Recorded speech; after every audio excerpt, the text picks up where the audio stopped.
piracy and the prevention of transnational organized crime and the funding of terrorism. So this is what we do. There's a lot of different laws behind there and governing it.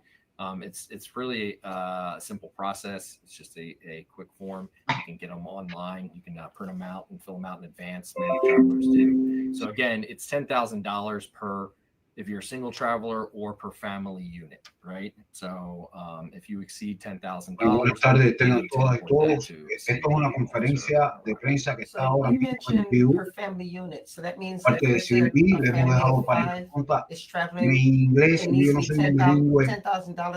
No soy un bilingüe. Yeah, if they exceed $10,000 in cash or bearer form, then they will need to report that as a family unit or as a household. Pero intentaré hacer un resumen de lo que estoy diciendo para poderle llevarle a ustedes la traducción, si bien no va a ser literal, va a ser de manera más o menos. También hay unos subtítulos. No sé si ustedes pueden ver los subtítulos en inglés que están en pantalla. As far as that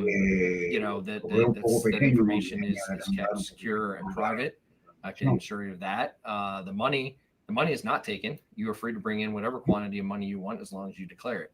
It's when a person or family unit or household. El oficial Suárez está hablando sobre la cantidad de dinero. So if you're above board, straight up, follow the rules, you got nothing to worry about. Dijo anteriormente que era un límite de $10,000. Bad information, like don't tell them you have $20,000 because they're going to take it away from you. So only tell them you have 4,000 or something like that. Yeah, we routinely get that, and I mean, I think that in many cases we explain the rules and give you a chance to, be honest with us, and that's when there's an overt act of deception. Bueno, están hablando en el contexto de una familia que si se pasan de los dineros, penalized or having adverse consequences. In some cases, refused admission, and in other cases, arrested. Makes sense. Yeah. Si te confiscan los dineros, pueden tener consecuencias adversas, al igual que decir mentira a la hora de declarar. Explain the difference between a pre-clearance processing and a regular port of entry processing. So, el proceso regular para inspección it's clearing you in advance. You're not fully admitted into the United States until you arrive and depart. Cuando usted llegue, so port of entry is the full admission. We have our full authorities.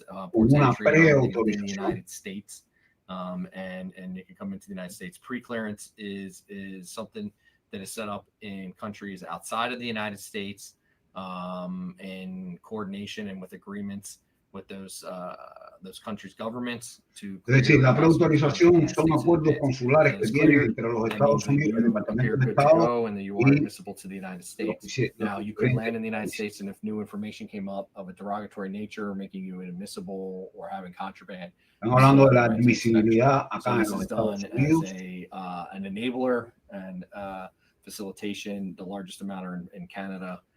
So it's just to kind of move things along, get things there. And then upon arrival, if you are in violation of any law, you can expect to go and get your bags and go on to your destination.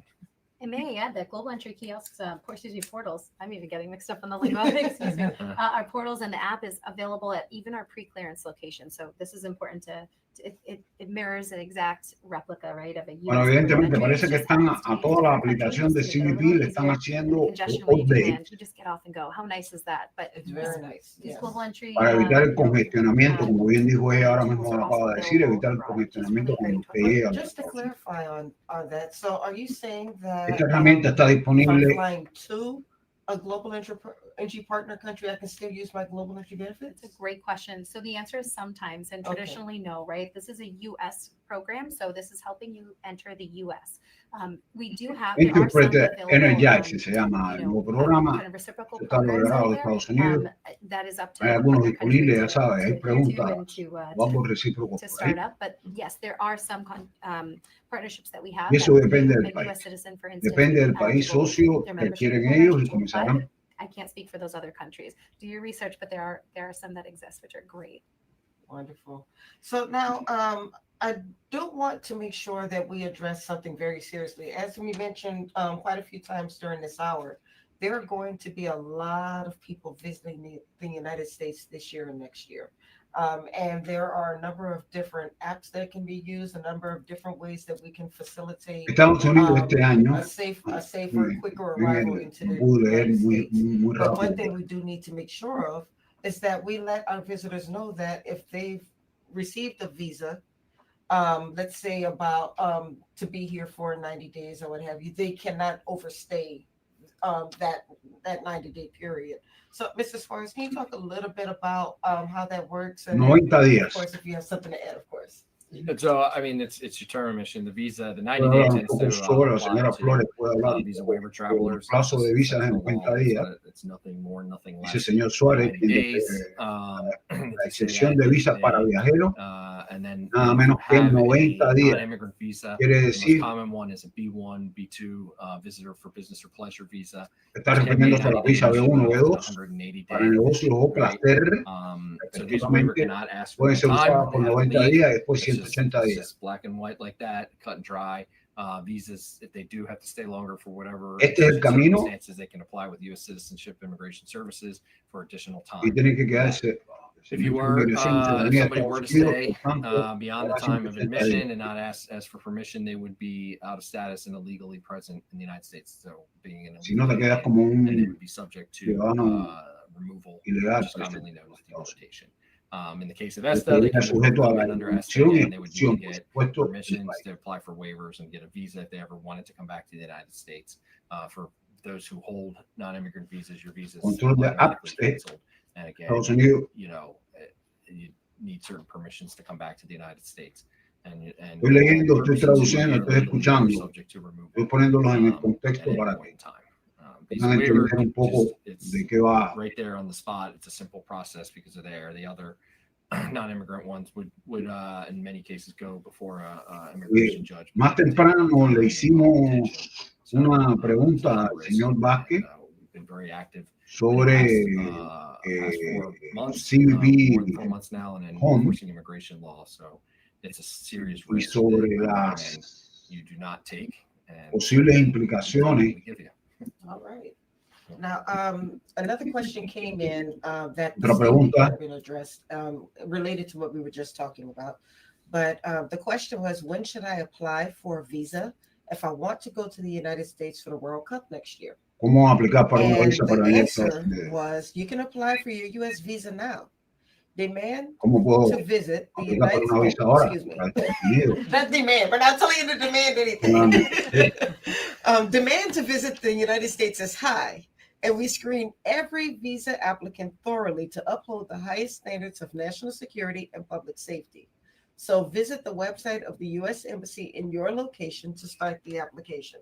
So basically what this means is that if you want a visa to Lo que significa es que si usted viene de visita a Estados to see Unidos, the World Cup or the FIFA, a la Copa del Mundo, Club FIFA, World Cup, go ahead and apply for that visa right now.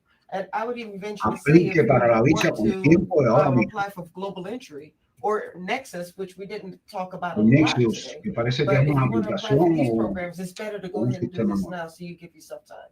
Yes, absolutely. So there are requirements Pero for, absolutamente, se all of our requiere trusted travel para todo el programs, mundo. right? But going back to the last question, it's trust. Este Trust programa is de in this, viaje. right? So we trust you to do your due diligence and be honest and declare it, not overstay.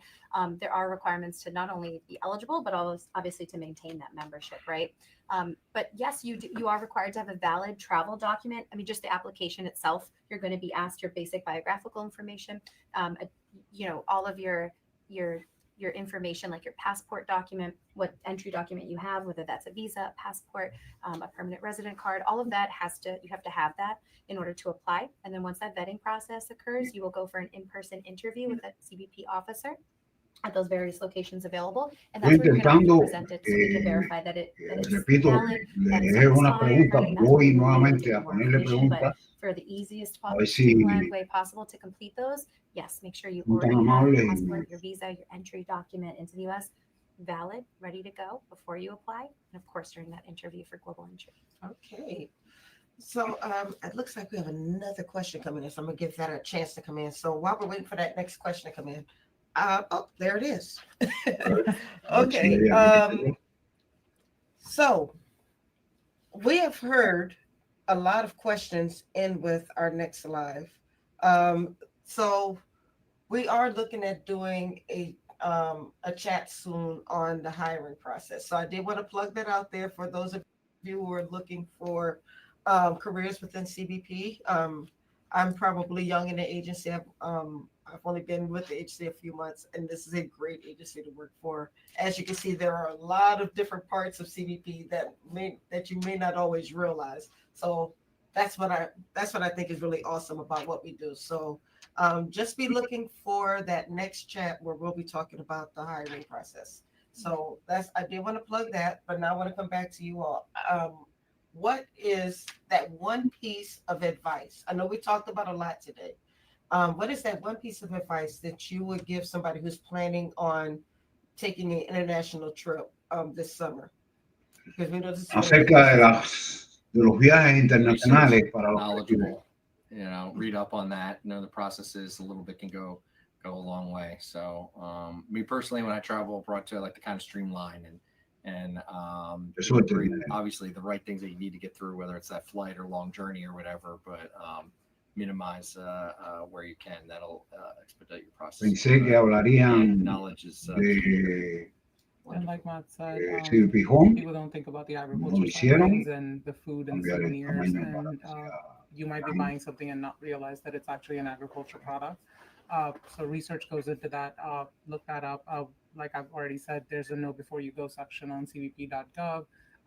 Most of our regulations, we enforce USDA's regulation, which is Department of Agriculture, Fish and Wildlife, CDC.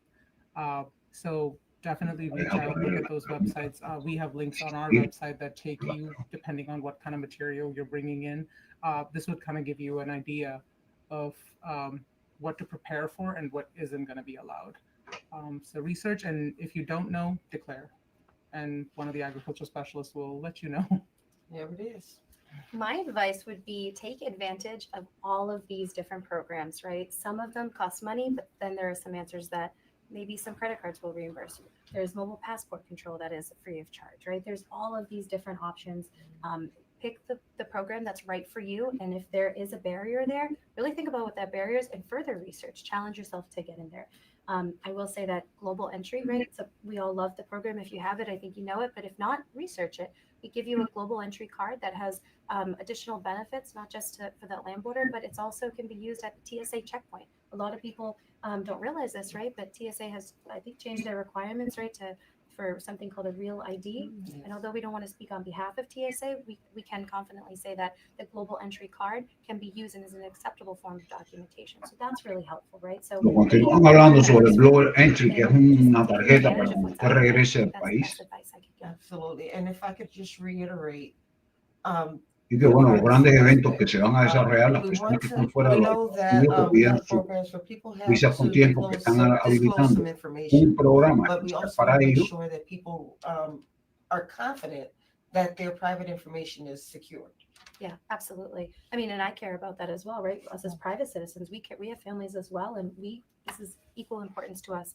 CBP adheres to the very strict, privacy and data protection standards. Son muy estrictos, por supuesto, en el cumplimiento de su encrypt all of the biometric information that I discussed. La información biométrica debe estar, la fotografía correcta, all of that is encrypted and protected under our Department of Homeland la Security. cuestión encriptada en su pasaporte, que es un arma security, va a ser muy estricto para encrypt and secure that, but also to be transparent about that. This is a voluntary program, Global Entry and Trusted Traveler program. If you're not comfortable for it, there are other programs that may work for you, but we do take privacy very seriously, and we're really good at it. So trust us to trust you to get, through this experience with both security and a streamlined way, I think that's a great way to end it.